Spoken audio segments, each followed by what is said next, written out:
تو اللہ تعالیٰ بڑا غفور رحیم ہے جی، جو مرضی کرو، اللہ نے ساڑی نمازاں نہیں چاہیے دیا۔ اور بھائی اللہ نے کب کہا ہے کہ مجھے تمہاری نمازیں چاہیے؟ اللہ تو کہتا ہے تمہیں تمہارے لیے نمازیں چاہیے، اور نماز کو اتنا کیجول بنا لیا انہوں نے۔ صحیح مسلم کے اندر حدیث ہے، آپ صلی اللہ علیہ وآلہ وسلم نے فرمایا بندے کے کفر اور اسلام کے درمیان فرق ہی نماز ہے۔ جو نماز پڑھتا ہے وہ مسلمان ہے،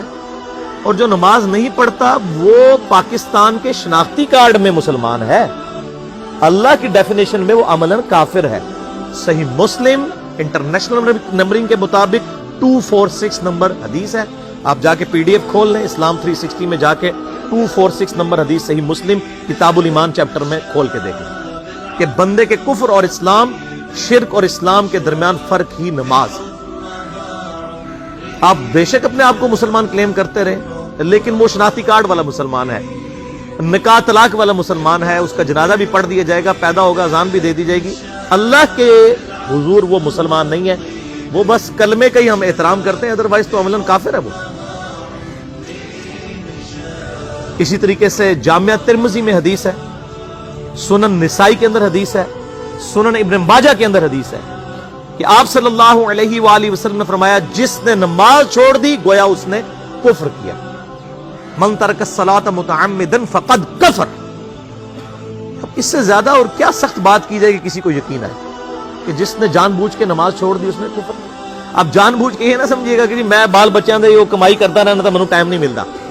جان بوجھ کی ڈیفینیشن بھی نبی علیہ السلام نے بخاری اور مسلم میں موجود ہے کہ اگر کوئی شخص بے ہوش ہو جاتا ہے یا سویا رہ جاتا ہے، یہ دو آپشنز ہیں،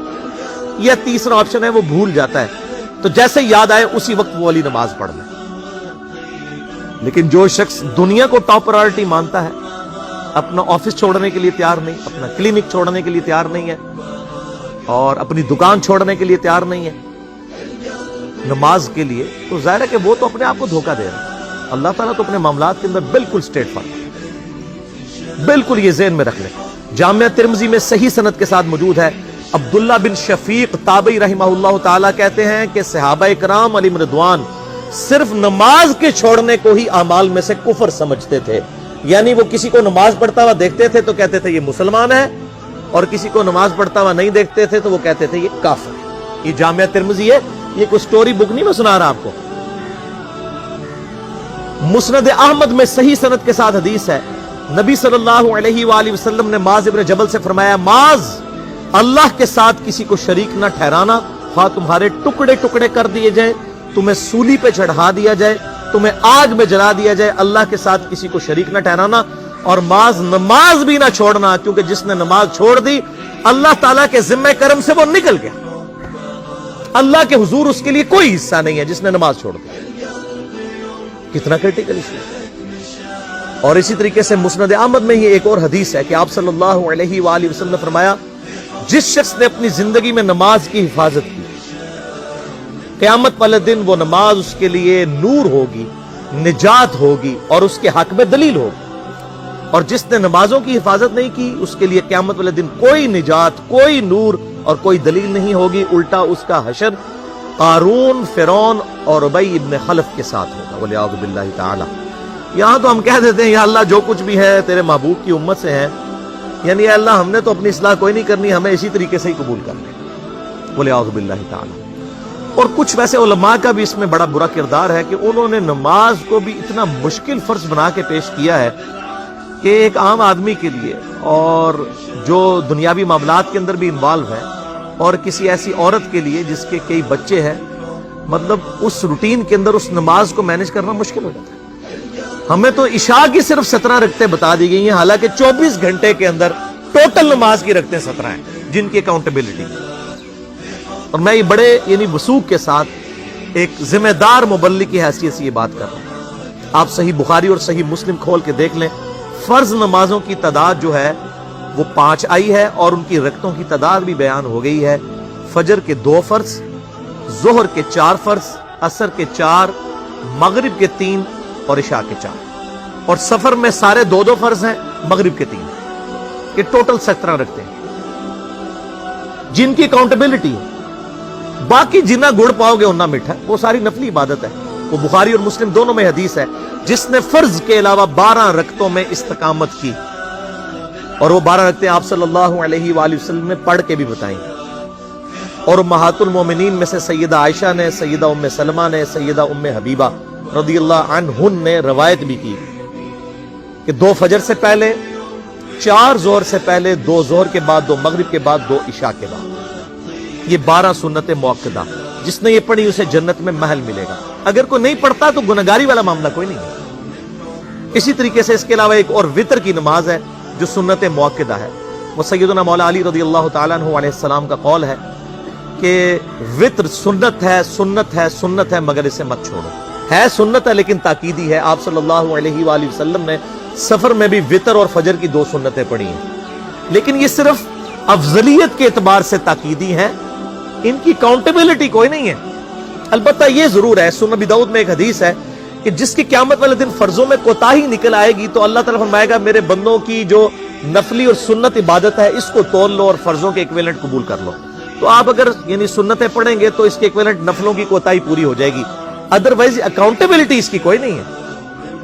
یہ ذہن میں رکھیے گا۔ صحیح بخاری اور مسلم دونوں میں حدیث موجود ہے، ایک صحابی آئے، انہوں نے کہا یا رسول اللہ صلی اللہ علیہ وآلہ وسلم میں جنت میں جانا چاہتا ہوں، مجھے کوئی شارٹ کٹ بتا دیں۔ آپ صلی اللہ علیہ وآلہ وسلم نے فرمایا اسلام لانے کے بعد نماز، فرض نماز کو قائم رکھ، پھر فرمایا فرض زکوٰۃ ادا کر، فرض روزے دے، روزے جو ہیں وہ ان کو ادا کر اور روزے رکھ۔ حج اس وقت فرض نہیں ہوا تھا، وہ زندگی میں ایک بار۔ تو اس نے کہا یا رسول اللہ صلی اللہ علیہ وآلہ وسلم جتنا آپ نے مجھے بتایا نہ میں اس میں ایڈ کروں گا نہ اس میں سے کوئی چیز مائنس کروں گا، اور یہ کہہ کے وہ چلا گیا۔ آپ صلی اللہ علیہ وآلہ وسلم نے فرمایا اگر کسی نے کسی جنتی شخص کو دیکھنا ہے تو اس کو دیکھ لو، جو یہ کہہ کے گیا کہ میں فرض نماز سے زیادہ کوئی نماز نہیں پڑھوں گا، صرف فرض روزہ ہی رکھوں گا، فرض زکوٰۃ ہی دوں گا۔ اب روزہ اور زکوٰۃ میں تو ہمارے علماء کو اور عام پبلک کو بھی جو دیندار لوگ ہیں ان کو ہضم ہوتی ہے کہ کوئی شخص یہ نہیں کہتا کہ بھئی پیر اور جمعرات کا روزہ، صحیح مسلم میں حدیث ہے کہ آپ صلی اللہ علیہ وآلہ وسلم کے نفلی روزوں کی یہ روٹین تھی۔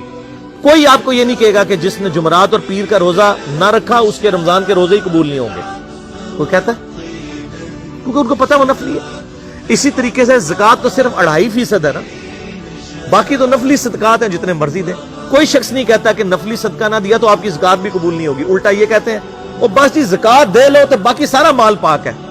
لیکن جب فرض نماز کی باری آتی ہے تو اس وقت وہ 12 رکھتے بھی سنت موقدہ بیچ میں گھسیٹ دیتے ہیں، وہ بھی صرف فضیلت ہے۔ ٹوٹل 17 رکھتے ہیں، 2 فجر کی، 4 ظہر، 4 عصر، 3 مغرب، 4 عشاء۔ یہ میں کو اپنے لیے گراؤنڈ نہیں بنا رہا، میں تو الحمدللہ اس کے علاوہ بھی نفلی عبادت کرتا ہوں، لیکن میں بتا رہا ہوں خدا کے لیے لوگوں کو دین ایسا مشکل نہ پیش کریں کہ جو نبی علیہ السلام نے امت کو وہ دین نہیں دیا ہوا، اپنی مرضی سے انجیکٹ نہ کریں دین، لوگوں کے لیے مشکلات نہ کھڑی کریں، ان کو فرض نماز تک رکھیں۔ پھر انشاءاللہ کئی لوگوں کو میں نے اس نے نماز شروع کروائی، انہوں نے سنت نماز بھی، نوافل بھی شروع کر دی، لیکن آپ کم از کم وہ ڈیٹم لیول تو اچیو کروائیں لوگوں کا۔ لیکن فرض نماز کی باری آتی ہے کہتے ہیں جی سنتے بھی حصہ ہیں، کہاں سے میرے بھائیو حصہ ہے؟ وہ 17 رکھتے ہیں، سنتیں پڑھیں گے ثواب ہے،